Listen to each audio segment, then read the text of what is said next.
الفريق الاشتراكي، الفريق الاستقلالي، الفريق الدستوري، والفريق الفيدرالي للوحدة والديمقراطية.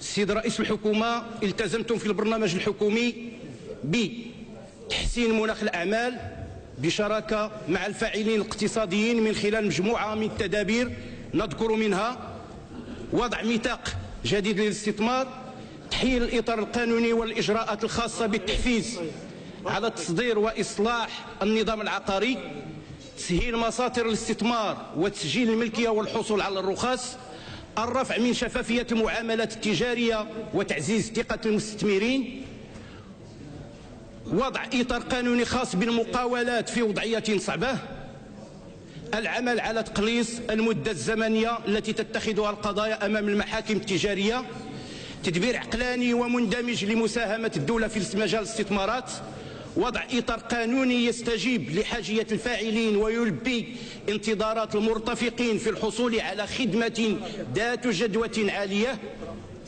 تقليص التفاوتات المجالية والحد من العجز المسجل على مستوى البنية التحتية والتجهيزات الأساسية الاقتصادية والاجتماعية، وضع قانون جامع لسوق الراسمال بكل مكوناته، وإصلاح سوق البورصة وتعبئة الادخار لصالح الاقتصاد والاستثمار، استقلالية القضاء ونزاهته. أين نحن السيد الرئيس الحكومة من هذه الالتزامات لتحسين مناخ الأعمال؟ وفي الأخير، ما هو السر في تقديم معطيات انتقائية بشأن موقع المغرب في التقارير الدولية؟ شكرا سيد الرئيس. شكرا. الكلمة الآن للفريق الحركي.